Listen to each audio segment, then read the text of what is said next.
Hey everybody. I wanted to talk through Disney Plus. So my family has a subscription through our internet provider Verizon, and we actually really do like the service. I wanted to talk about if it's worth getting. I have seen on several different places, so you can find it for roughly $7 a month. I've seen as high as $8.99 a month, and then $6.99, and right now, as low as $6.99. And right now, Disney is doing a lot of different deals with internet providers. So here we got $6.99 from Disney, Disney Hulu, Disney ESPN bundle monthly, $12.99 from Disney. So there's a lot of different deals depending on your internet service. Ours with Verizon is an annual freebie because we already had a contract with Verizon. Verizon isn't the cheapest, but it does have little perks like that. So we're going to keep it. We are about 8 months into a 12-month subscription, and we are looking to, we're kind of mulling over if we want to keep it right now. I wanted to talk about some of the content on there. So when you look at the site, you've got, this is the main splash page, and it's got the scrolling films here, and you have a wide selection of movies. One of the things that I really got a kick out of about the first month or two was some of the older Disney films. And you've got originals. I don't really particularly care for this selection here. The animation studios, we kind of run through all of these. That was fun. Additional animated movies. I'm a big fan of the Goof Troop, Goofy movie, an extremely goofy movie. So we watched those. Live action movies, really haven't gone into those too much. That's just personal preference. Musicals, kind of set those on just for the kids. Disney Channel series, I personally haven't really watched those. I'm an adult, so that's more, I don't even think my kids really like it, but my kids are really young.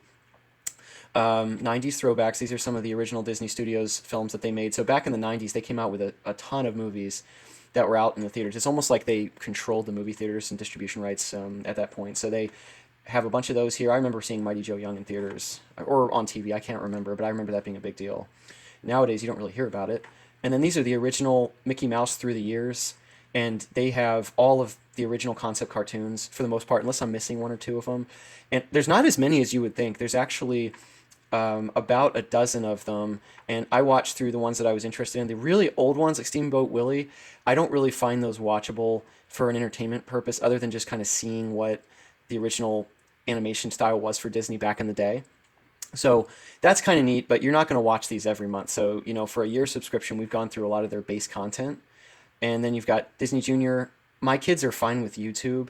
I will put the stuff on, but my daughter really likes Mighty Pups and all that stuff. And she really likes My Little Pony, which isn't on here. So, and if it is, please correct me. I may have missed it. But you've got documentaries. I watched a little of these, like a few of these. They had one about animation, which was really neat, but it didn't go into the technique of animation. It went more into the creative and development process for a couple things that Disney made back in the day. It was kind of neat seeing Walt Disney himself present some of these videos, but it was, here it is, the story of animated drawing. So that went into old school Disney back in the 60s and 50s, and not quite the 70s yet.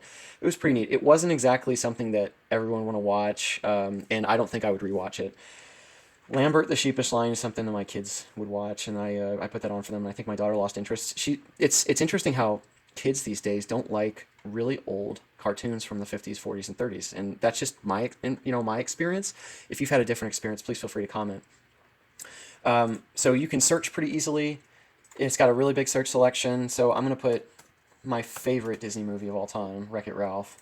So you can search that on there, and it comes up, and you can play the trailer. You can see all the details. It gives you what you think would be similar to that. I can see Big Hero 6. I don't see Tangled as being really that familiar. Moana is just up there because everybody likes it. I think Wreck-It Ralph is kind of its own unique movie, and I thought it was a really neat distinction from what you typically see out of Disney. They didn't really have the whole princess concept. They kind of did with Vanellope, but it was still different. So I really enjoyed that. Now let me look for Ralph Breaks the Internet. Okay, that is on there, but because Disney is still breaking all of their sponsorship deals with other sites, they have The Simpsons is still on Hulu for the latest season, and Ralph Breaks the Internet is actually still on Netflix. So I was going to open my Netflix account, but for the interest of time, I'm just gonna tell you that it's on there, and feel free to check if you don't believe me. But it says here it will be available December 11th, 2020. So that's coming up. It's now August, so we got a couple months.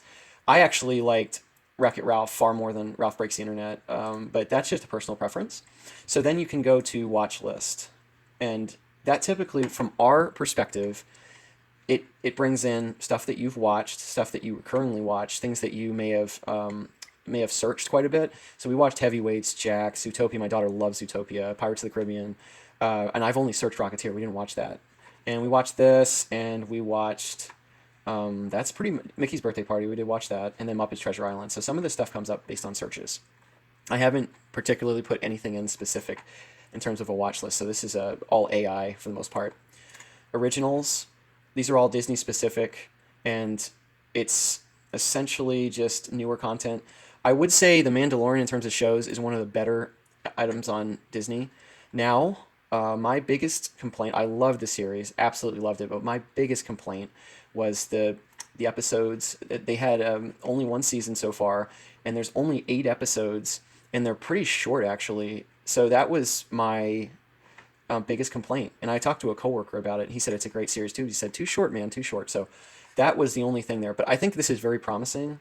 Hopefully they come out with the second season. I really enjoyed it. I watched it really way too fast. That's really quick to watch. Then there's movies. So they have a lot of different ways to search this site. I actually really enjoy the way this site is searched. It's pretty easy. You know, if your kid's upset and you want to put something on really fast.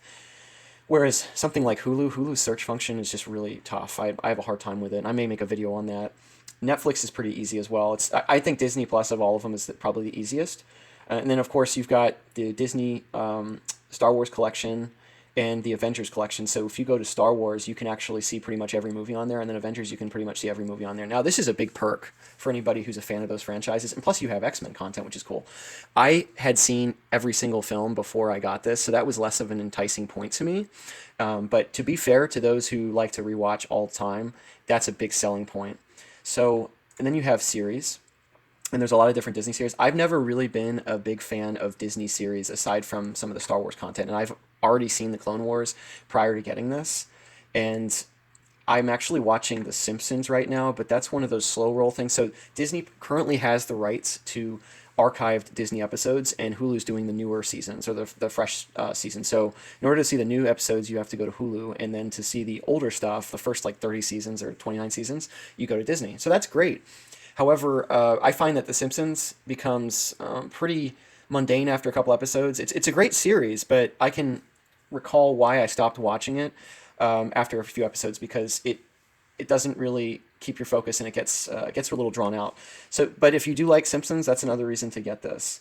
The rest of this stuff, I'm not really a big documentary person. America's Funniest Home Videos, I honestly wouldn't really watch. I think that was more of a 90s thing that I enjoyed as a kid. The Imagineering, I was actually thinking about watching this. I like that process. They do have some neat Disney development episodic things. You know, they had one about plants and the people that put up planting and arrangements at Disney World and Disneyland, and that was actually pretty cool. However, that isn't really a reason for me to get a subscription service. So you have to really live, breathe, love Disney to kind of want to get it for those kind of reasons. But will we get it when our free subscription ends? I'm still trying to figure that out. I wanted to kind of show everybody what there is in terms of just searching the site if you haven't done it before. It's got a lot of content, and I know that they're going to get more content. So here's your Marvel that was on Netflix, and Netflix started pulling stuff and put it all up on Disney. So you're going to get your Marvel junkie fix on Disney. National Geographic's on there. I almost never watched that, but then again, some people really like National Geographic, and then you have a few other little things in pockets that I may not have covered. But will we get it again? I'm not 100% sure. I'm kind of on the fence of paying another subscription every month. Pixar doesn't have as many movies as I remember it having, so there's a big delineation between Pixar and Disney Animation Studios, and you'll see that if you get on the site.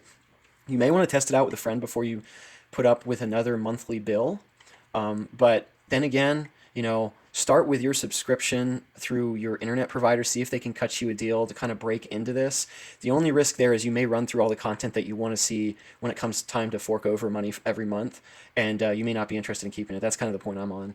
But anyway, hope you all enjoyed this. Wanted to just share my experience and my family's experience with Disney Plus. I'd say we log into it just as much as every other streaming service, but then again, our usage is kind of dwindling, as I mentioned prior. But thanks for watching. If you want to hear more about my interest and stuff that you may recommend, please let me know in the comments or send me a message. Otherwise, have a great day and thank you.